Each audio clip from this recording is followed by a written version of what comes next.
Chapter 3 India's Defence System. In the last chapter, we studied the features of India's foreign policy. In this chapter, we shall study India's defence system. When there are conflicts between nations, the territorial integrity and sovereignty of these nations is threatened. Sometimes the conflicts between nations are not resolved peacefully. They may even lead to a war.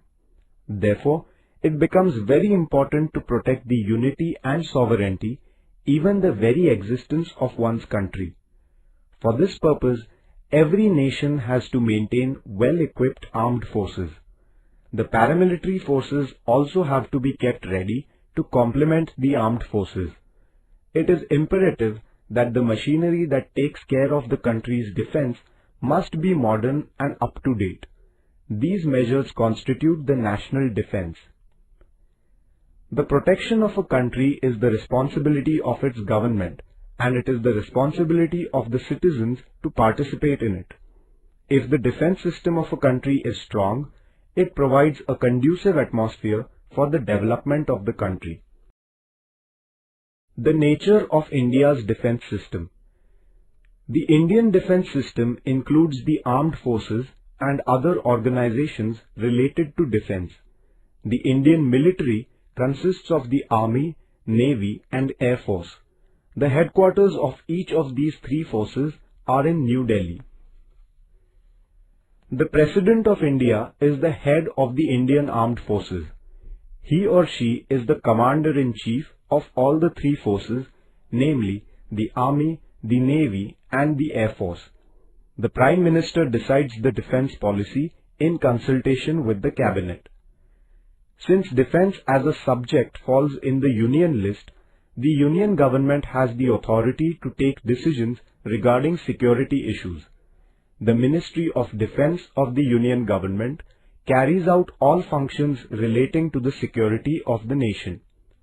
The head of this ministry is known as the Defense Minister. The Political Affairs Committee, Committee on National Security and the National Security Council are three bodies that help the government in taking decisions about defense. Army. The main function of the Army is to protect the land borders of India. The Army consists of the infantry, artillery, armored corps, etc. The Chief of Army Staff is known as the General. Navy. India has a coastline of about 7,517 kilometers. The responsibility of protecting these oceanic borders lies with Indian Navy. The Chief of Naval Staff is known as the Admiral. Air Force. The Air Force has the responsibility of protecting India's airspace. The Chief of Air Staff is known as the Air Chief Marshal. The chiefs of the three forces are appointed by the President. Training institutes. In order to strengthen and reinforce India's defense system, officers and soldiers are given training. This training helps to increase their level of confidence and efficiency. This training helps them to adopt defense-related skills. Training helps to nurture an attitude of commitment, patriotism, and team spirit. Now, many opportunities are available for women too in the Indian Defence Services. There are several training institutes which train officers and soldiers. Some of the important training institutes are the National Defence Academy at Pune, Indian Military Academy at Dehradun, and the National Defence College at Delhi. Paramilitary forces. The forces which help in maintaining internal security, protecting the coastline and assisting the army are known as paramilitary forces. These include the Border Security Force (BSF), Coast Guard, Central Reserve Police Force (CRPF), Rapid Action Force (RAF), etc. The responsibility of the security of important places like railway stations, oil fields and refineries, water reservoirs lies with the paramilitary forces. They also participate in the management of natural or man-made disasters. During peacetime, the paramilitary forces also have the responsibility of protecting the international borders. The Border Security Force has to create a feeling of security among citizens in the border areas, prevent smuggling, and patrol the borders. The Coast Guard has been set up to protect the Indian coasts. It carries out various tasks like providing security to the fishing activity within the Indian maritime borders, preventing smuggling on the sea routes, etc.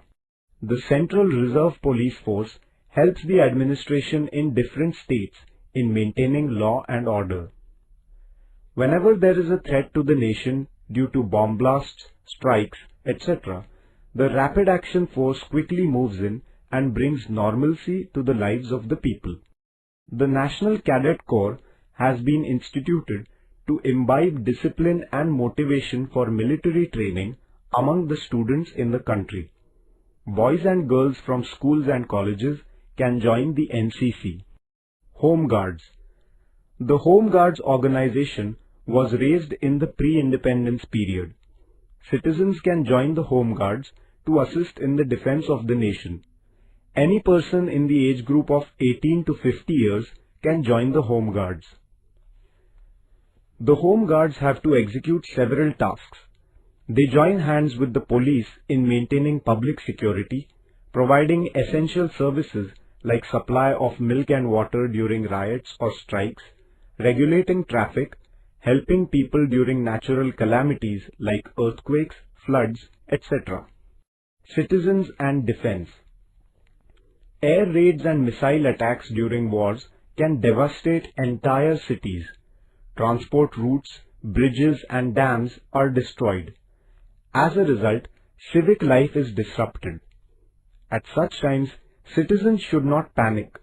In fact, they should not let such situations affect their morale, because their morale and cooperation have a direct bearing on the might of the armed forces. Citizens can play a great role in national defense by supporting the forces. National security is our prime duty. Citizens can shoulder a great responsibility during emergencies if they have some training in civil defense and first aid. Citizens must have elementary information about what precautionary measures are needed during times of emergency. In such situations, malpractices like black marketing, hoarding and smuggling gain strength. There are instances of vandalism and thefts. Citizens must firmly stand up to them at such times. If they cooperate in this way, the security of the country can remain intact. The security of the nation is dependent on the courage and strength of the armed forces and the cooperation and support of the citizens. Citizens must always bear this in mind. The challenges before India's security. In the post-independence period, external forces tried to threaten India's security. There were instances of war between India and Pakistan in 1947-48, 1965, 1971 and 1998.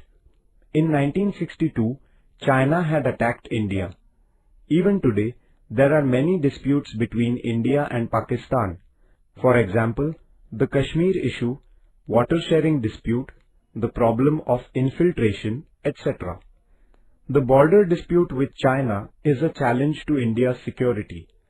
In spite of all this, India has always taken the lead in resolving her disputes with the neighboring countries through peaceful means. Today, the biggest challenge before India's security is terrorism, and our country has been trying to wipe out terrorism. India has been supporting the efforts at the international level to root out terrorism. There is linguistic, religious and regional diversity in India, but we have preserved our unity within this diversity. We must protect and nurture this unity.